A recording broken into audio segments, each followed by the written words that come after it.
S'il a démarré sa carrière il y a 20 ans, c'est depuis 8 ans que l'IQAM a fait le choix de revenir, de s'installer à Abidjan en Côte d'Ivoire pour donner une nouvelle impulsion à sa marque, mais aussi et surtout pour s'inspirer de l'héritage local, communautaire, international. Aujourd'hui, dans le cadre de la rubrique Lifestyle des Insights de l'Écho, nous avons le plaisir de vous amener à sa rencontre. Bonjour Yvan, je vais bien, merci et toi? Ça va, comme on dit, Babi Edou. Ah, Babi et Doudé.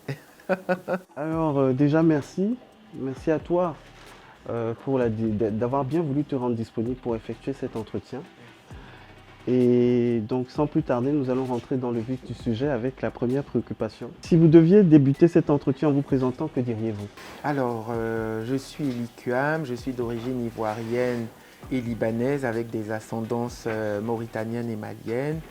J'ai grandi à Abidjan, j'ai fait mes études à Paris, mes expériences un peu partout dans le monde.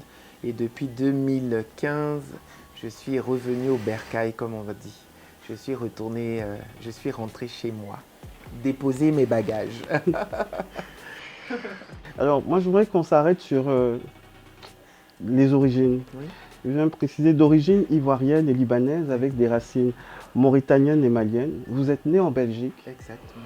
Et vous avez grandi en Côte d'Ivoire. Quel regard portez-vous sur ce brassage culturel? Est-il par exemple une source d'inspiration pour vous?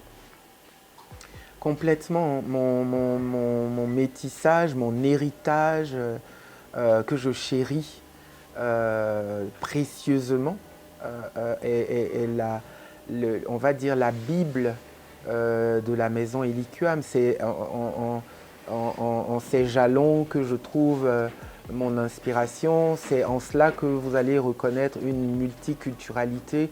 C'est avec ce brassage que vous allez découvrir chez moi et du pagne tissé et de la dentelle sur une même silhouette. Oui, complètement. Mon héritage est en plein la source principale de mon inspiration. Bien sûr, j'y juxtapose le corps de la femme, donc la féminité absolue, et cette royauté ambiante que nous possédons. Et j'aime dire même d'ailleurs que les autres sont de sang bleu et que nous sommes de sang d'or. Donc oui, avec beaucoup d'engouement, beaucoup de fierté, j'utilise mon métissage, mon brassage culturel, les impulsions de mes grands-parents au village et tout ce que j'ai pu rencontrer, connaître, découvrir dans ma petite vie, mon humble carrière pour sublimer le sujet quand je dois en tout cas travailler pour le sujet. D'accord. Et nous poursuivons maintenant avec une autre préoccupation. Pourquoi l'industrie de la mode? Qu'est-ce qui vous a déterminé à vous spécialiser dans ce secteur? Alors j'ai toujours, bon aujourd'hui je suis quelqu'un de très calme, très rangé, très discret, mais j'ai toujours revendiqué cet héritage dont on parlait précédemment. J'ai toujours voulu présenter mon pays, mon continent, mon goût, mes manières de faire comme ce qu'il y avait de mieux, de meilleur. J'ai toujours voulu que les autres appréhendent mon continent et mon pays de la meilleure des façons. Et en constatant qu'il y avait une narrative complètement à l'opposé de cela, ben, j'ai décidé, j'ai expliqué même à mes parents, parce que je suis quand même, j'ai arrêté les sciences éco 4 mois avant le bac, donc j'ai dû expliquer à mon père que ce qui me happait, c'était le désir ardent de montrer ce que moi j'ai connu, cette enfance radieuse, à manger des beignets. Ça a l'air très simple à prendre de la bouillie. Au Cameroun, vous avez les beignets et la bouillie. Ici, nous, on a les beignets aussi et la bouillie. Donc, présenter ça, présenter cette innocence, cette richesse culturelle, présenter les femmes de mon continent comme n'étant pas à montrer du doigt, mais plutôt comme étant à admirer, présenter un héritage complètement à l'opposé de ce que les médias des autres industries me battre avec, à mon sens, contre les stigmates vraiment ancrés de ce que peut représenter l'Afrique pour des gens qui sont incultes, qui ne savent pas du tout qui nous sommes, qu'est-ce que nous avons, qu'est-ce qui nous caractérise. Et donc voilà, ça a été un sacerdoce pour moi de me dire, ben, voici le moyen d'expliquer même à mes parents, à mon père en l'occurrence, voici le moyen qui, à mon sens, va venir un peu contrer. Je vais pouvoir redéfinir les codes, montrer ce que moi j'ai connu. Et mon combat est donc complètement... choisir la mode a été vraiment pour moi quelque chose de très réfléchi, de bien réfléchi, parce qu'on ne peut combattre les stigmates que par l'image. Avec votre permission, je voudrais qu'on s'arrête un peu sur ce choix que vous avez fait. Vous avez bien dit 4 mois avant le bac. Oui. 4 mois avant le bac, j'ai arrêté. J'étais dans une école privée en sciences économiques et sociales. J'avais un prof raciste qui ne faisait que me chercher à me saper votre morale. Saper mon moral, me discréditer. Donc à un moment, je l'ai remercié. Normalement, c'était lui qui était censé me remercier, mais j'ai eu le grand privilège de le remercier, de me retirer de sa classe et puis de partir et de redéfinir un peu mon parcours. Et Jéhovah merci, donc merci à mon Créateur, parce que finalement, on est dans l'écrin même, on est en plein dans la maison Eliquam. Et je n'aurais pas fait mieux. Parlons de ce choix que vous avez eu à faire à ce moment-là. Comment a-t-il été accueilli par vos parents, notamment par votre père? Bon, mon père n'a pas été d'accord tout de suite, mais je suis quelqu'un de téméraire, je suis têtu et j'aime travailler. Donc en fait, alors mon père n'a pas été d'accord tout de suite, mais en 2005, après avoir gagné un concours de jeunes talents sponsorisé par la maison Hermès, la diversité républicaine et initiative en mouvement, par la mairie du 19e arrondissement de Paris, le ministère de l'Industrie et du Commerce parisien, mon père qui était présent et était debout en train d'applaudir, il a compris que mon intention n'était pas de me divertir, mais de créer un vrai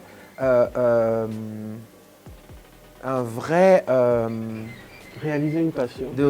Réaliser une passion, mais créer du business. Parce qu'au-delà de cette passion-là, oui, on est passionné, on peut travailler des heures, on peut se mettre en quatre soies, se négliger, mais c'est du business. Nous, on veut faire du business. On a un business plan aujourd'hui à 8 millions d'euros. C'est parce que ça représente du business. C'est un business prometteur. Nous avons commencé à 2. Aujourd'hui, nous sommes 20 dans la maison Eliquam. C'est du business. Donc, oui, l'ambition est de peut-être embaucher une dizaine de personnes en plus, de multiplier les points de vente de la maison Eliquam à travers le monde et surtout d'impacter et de fédérer autour de cette industrie créative africaine, ivoirienne en l'occurrence, en plébiscitant les artisans et en utilisant directement ce qu'ils produisent, parce que c'est le seul moyen de réellement impacter sur l'écosystème et de convertir cela avec mes autres camarades, on va dire. Merci à vous pour ces éléments d'éclairage et nous poursuivons notre échange avec vous avec une autre préoccupation. Quel est le narratif autour de votre parcours à succès? Comment se sont passés vos débuts? Où avez-vous suivi votre apprentissage? Alors, tout part du désir ardent de montrer quelque chose de différent. Et souvent on dit après l'effort, le réconfort, mais j'aime dire après l'effort, l'effort. Parce que nous sommes en train de créer une industrie, nous sommes en train de déployer nos ailes pour forger et lever notre industrie. Et donc cela ne se fait pas avec le réconfort, cela se fait avec le travail. Cela ne se fait pas à travers l'autocongratulation, cela se fait à travers la remise en question. Donc il faut continuellement travailler 2 fois plus. Et j'ai été de façon permanente lobotomisé même. Je vais dire, je me suis fait lobotomiser pour être une machine de travail. Je ne conçois rien sans le travail. Nous avons créé notre devise chez la maison Eliquam, c'est l'ambition par le mérite. Donc on n'obtient rien sans travailler. Et donc toutes ces années-là, je me suis évertué à travailler, à bousculer les portes, à pousser les efforts pour pouvoir présenter finalement un manguier sous lequel il y a des mangues et des mangues mûres. Parce qu'on ne va jamais sous les manguiers où il n'y a pas de mangues mûres.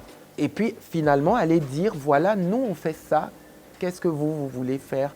Qu'est-ce que vous pouvez faire? On a montré un travail différent, on s'est acharné à travailler.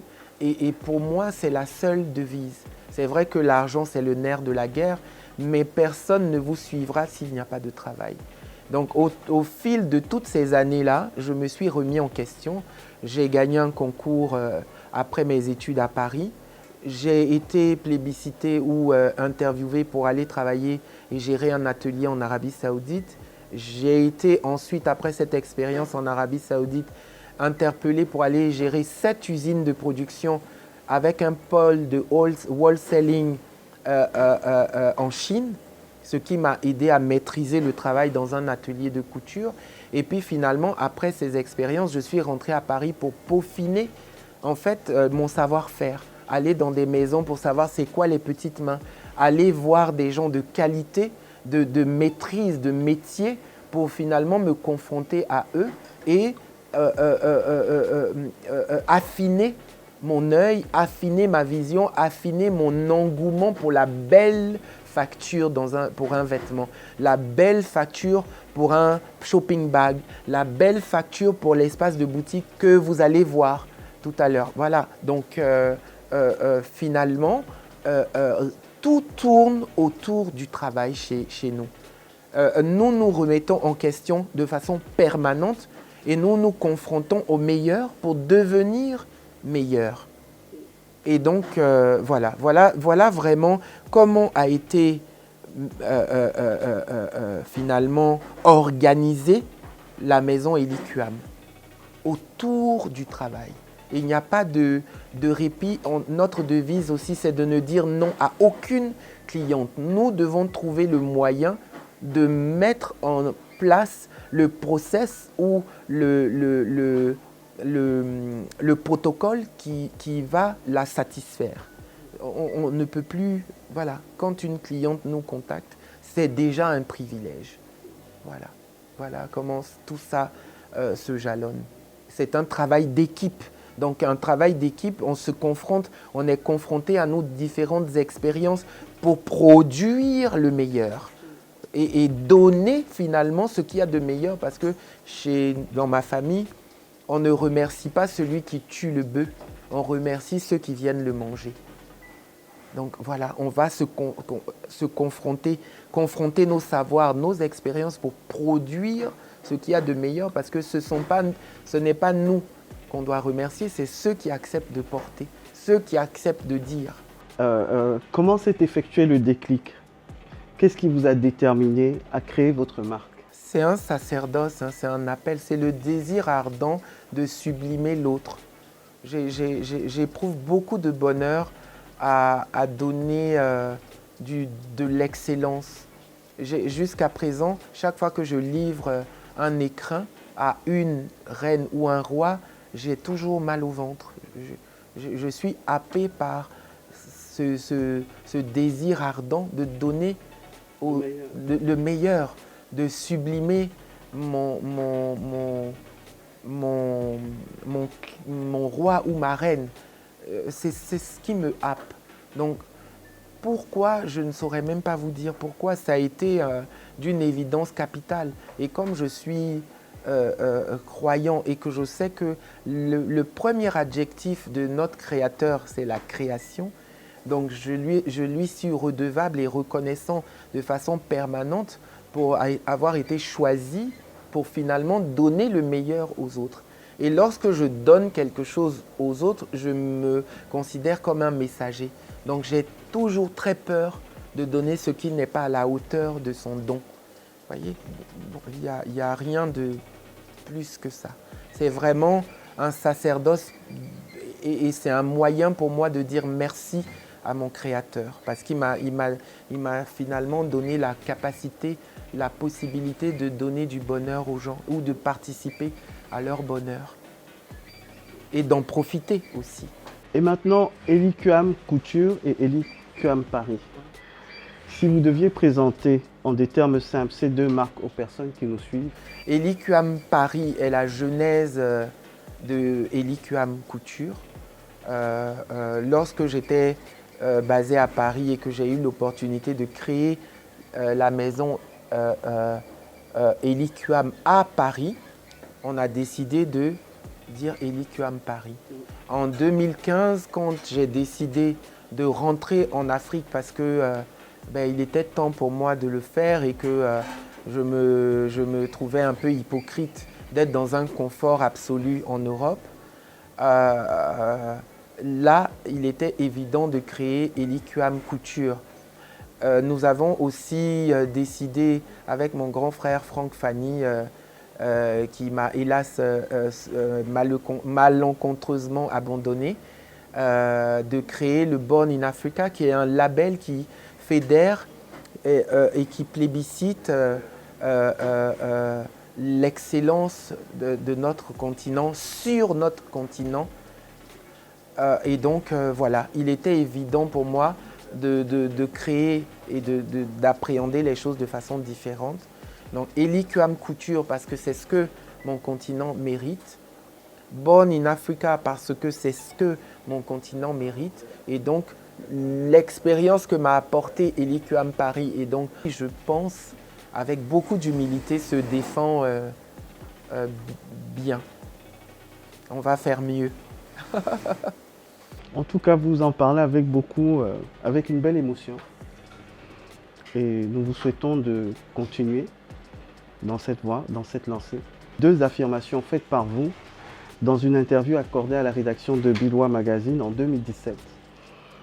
La liberté et la recherche d'innovation. Quelle place occupent ces deux notions dans votre processus de création? Merci beaucoup pour cette question très particulière. Premièrement, oui, nous faisons de l'intemporel parce que c'est le seul moyen de marquer son temps, de marquer les esprits et surtout de créer pour les générations futures. Lorsqu'on fait référence aux grands noms de la mode, on se rappelle de Christian Dior, on se rappelle de Jean-Paul Gaultier, de John Galliano, de Madame Gray, de la maison Elisab, parce que ce sont des gens qui ont marqué le temps. Je crée avec tout, oui, parce que je pars du principe que tout est malléable et qu'on peut redéfinir. Je n'aime pas non, je déteste ce mot-là, non. Je peux avoir ça, non. Je peux faire ça, non. Je le déteste. Tout simplement parce que j'estime qu'on peut faire, on peut tout faire. À partir du moment où c'est une élucubration de l'esprit, c'est pour faire plaisir, c'est pour transformer, on peut. Donc vous allez venir chez la maison Eliquam, vous allez voir par exemple qu'on utilise tous les déchets, on les garde, donc tous les matériaux utilisés, on va les garder et on va retisser des vêtements avec. On va refaire un nouveau vêtement avec. On va partir du métal jusqu'à l'écorce de bois en passant par la dentelle, le raffia, voilà, on s'amuse en fait. Donc on peut, oui, redéfinir les codes, on peut tout créer, on a la liberté de le faire. C'est le propre même de la création. Maintenant, c'est jalonné par une structure de l'esprit, parce que là, ça devient professionnel. Donc, vous allez retrouver des pièces à manches Chez nous, vous allez retrouver du bustier, mais qui aura été tissé. Vous allez retrouver des robes sur 9 mois de travail avec plus de 20 000 perles, avec plus de 1000 heures de travail. Donc oui, on va tisser avec du bois, on va tisser avec du raffia, on va tisser avec du fil. Vous voyez, donc on a cette liberté, c'est la création, c'est la couture. Et Jéhovah, encore une fois, merci, nous avons des reines qui appréhendent ce département-là avec beaucoup d'engouement parce qu'elles savent ce que c'est la couture. Donc aujourd'hui, oui, avec un grand oui même, nous utilisons les codes que nous avons pour exprimer les élucubrations de notre esprit qui restent structurées avec énormément de liberté. Avec votre permission, nous voulons entrer dans le laboratoire. Quel est le parcours suivi par chaque création pour se retrouver dans vos boutiques? Très bien. Alors, c'est génial. On va par exemple avoir une référence pantalon EK. On va avoir une référence robe Nicole. On va avoir une référence robe Karine. On a un patronage. Donc, quand on reçoit la commande à la boutique, elle est directement envoyée à l'atelier chez la responsable. La responsable de l'atelier va sortir le process, donc le protocole en quelque sorte pour cette référence. Ensuite, les différents chefs d'atelier vont être informés. Est-ce que c'est une robe en couture? Est-ce que c'est un prêt-à-couture? Donc, les différents chefs d'atelier sont informés et eux vont décider qui fabrique la pièce.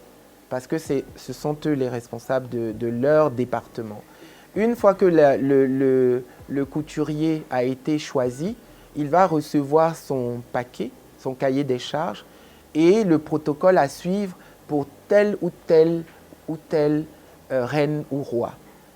Le patronage va être adapté aux mesures. Si par exemple il y a des petits ajustements, je ne veux pas ma manche aussi longue, je veux mon devant plus long que mon dos, vous allez avoir un patronage refait, donc une toile, le vêtement coupé, monté et l'essayage.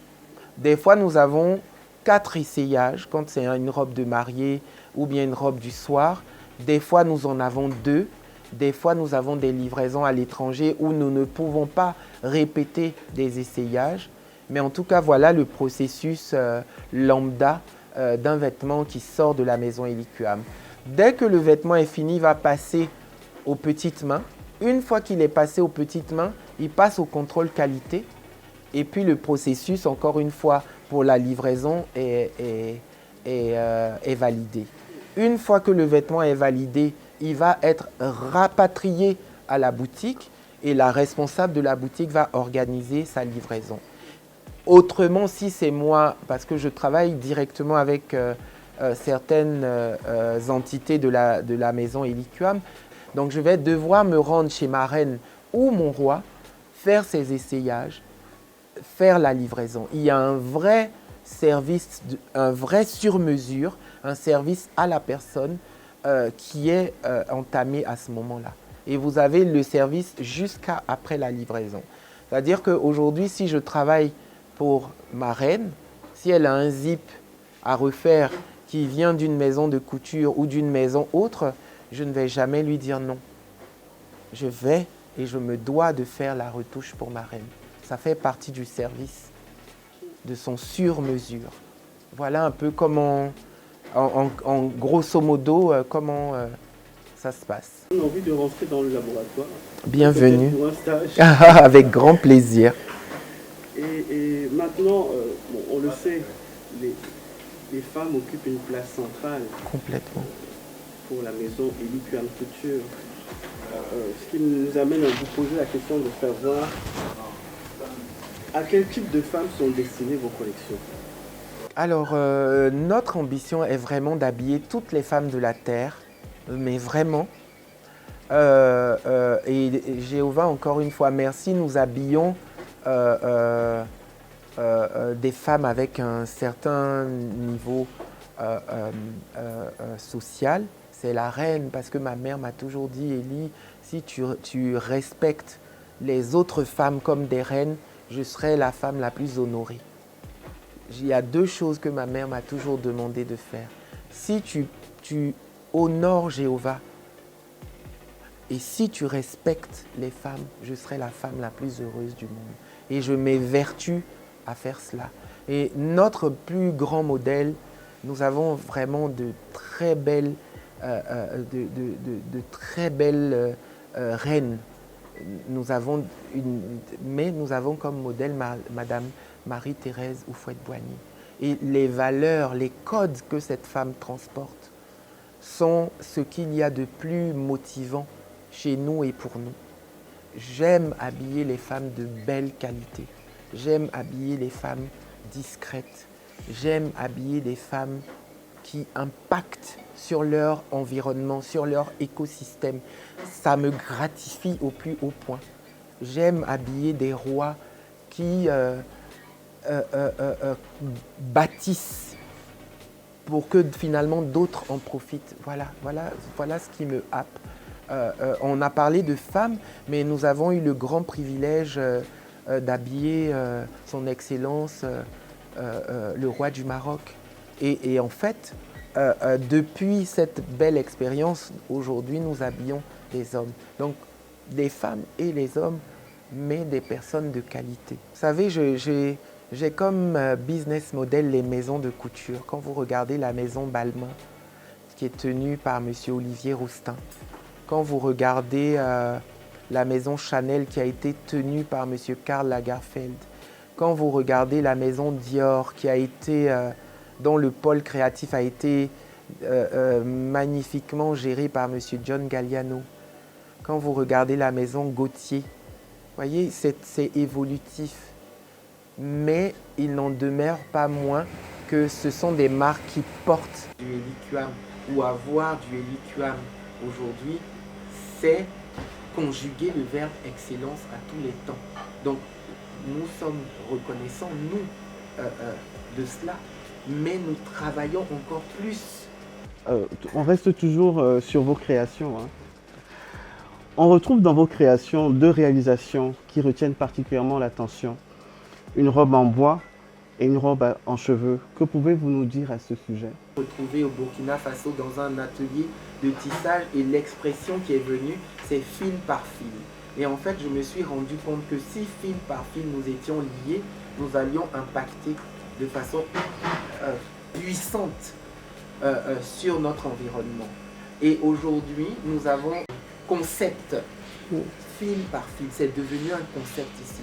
On tisse avec du fer, du fil de fer.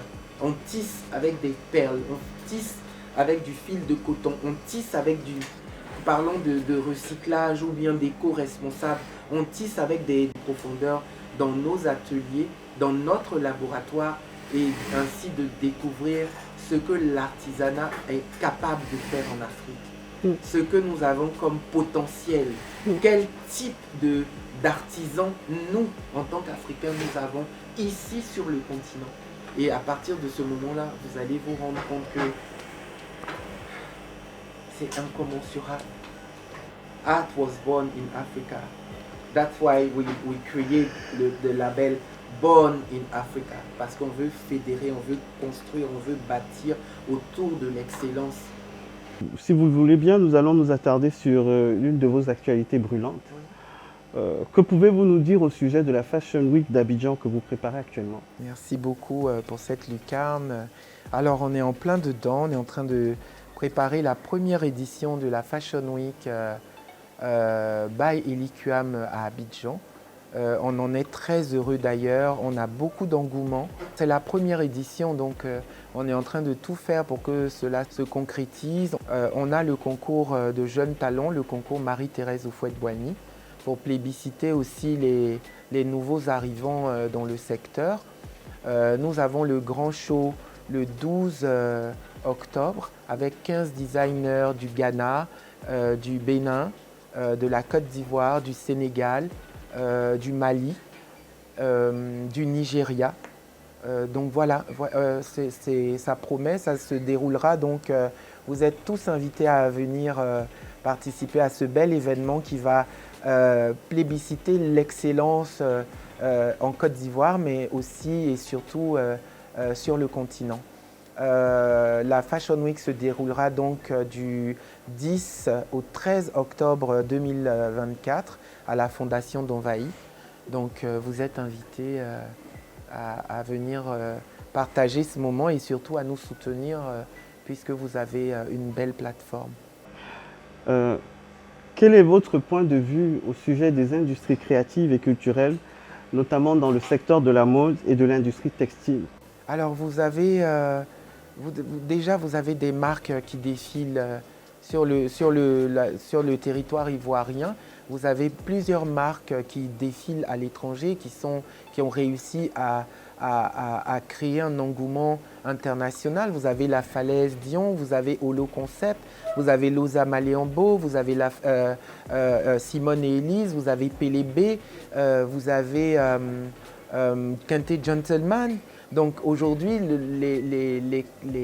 nous sommes, si vous voulez, reconnaissants et dignes de continuer le combat que nos pères, Gilles Touré, Alphadi, Sis Saint-Moïse, Patéo, Angibel, Chris Seydou, tout ce travail qui a été fait en amont, aujourd'hui, nous continuons. C'est notre devoir aussi de continuer. Eux, ils ont fait leur part, ils sont arrivés là et nous devons continuer pour que demain, les autres continuent ce travail-là pour finalement bâtir cette industrie. Donc, aucun travail n'est à négliger, bien au contraire. Tout ce qui a été fait en amont nous permet aujourd'hui, par exemple, le travail de M. Gilles Touré est complètement axé autour de la fleur. Donc, vous pouvez aller puiser, par exemple, dans tout ce qui a été fait par lui pour pouvoir vous documenter comme on fait quand on est en Europe. À ce sujet-là, d'ailleurs, nous sommes en train de travailler sur un projet d'exposition autour de cela. Donc, la rétrospective sur la mode ivoirienne depuis 1960 jusqu'à nos jours, qui va finalement créer un héritage qui est concret pour que toutes les nouvelles générations bâtissent sans oublier de prendre en compte ce qui a été déjà fait. Donc voilà un peu où on en est. L'industrie de la mode en Côte d'Ivoire est déjà en train de brasser. Mais pourquoi nous avons décidé de créer la Fashion Week? Tout simplement parce que nous voulons récupérer aussi nos lettres de noblesse. La Côte d'Ivoire a été pendant des années la capitale de la mode en Afrique de l'Ouest et en Afrique même. Donc aujourd'hui, toutes ces maisons-là sont aujourd'hui déterminées à récupérer cette place de leader et puis à impacter sur le reste. Moi, je vais régulièrement, la maison Eliquam va régulièrement à Lagos chaque année pour présenter un travail sur la Lagos Fashion Week. Donc, aujourd'hui, nous sommes en train de conjuguer le verbe créatif de façon plus selon les règles du Global Fashion, tout simplement parce que nous aussi, nous avons l'ambition de mettre en évidence, de mettre en avant la créativité à l'ivoirienne, donc la créativité à l'africaine, en tout cas le Born in Africa. Et nous sommes quasiment arrivés au terme de notre échange, j'allais dire de notre conversation avec vous, Edith. Je vais simplement vous demander un mot pour la fin. Alors, aujourd'hui, notre ambition est d'allier créativité, raffinement et business. Nous voulons devenir un pôle, nous, en tout cas, on souhaite, et cela avec tous mes camarades qui ont des maisons de couture, qui ont des maisons de médias,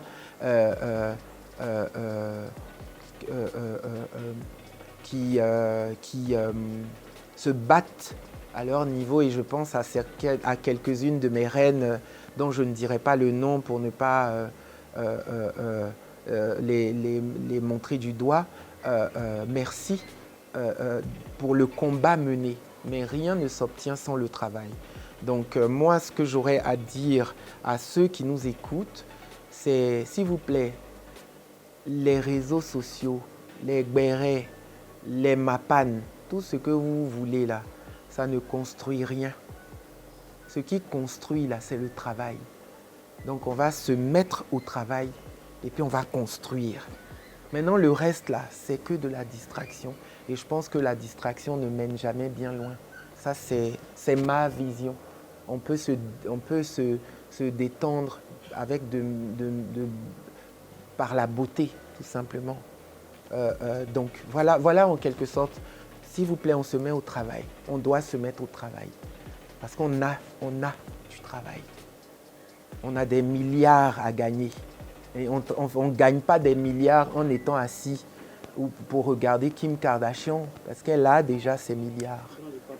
Dans les Kpakpatoya et consorts. On ne parle pas des gens, on travaille. Et pour moi, c'est la meilleure des choses, hein, le travail. Même quand je suis malade, je suis triste parce que je ne peux pas travailler.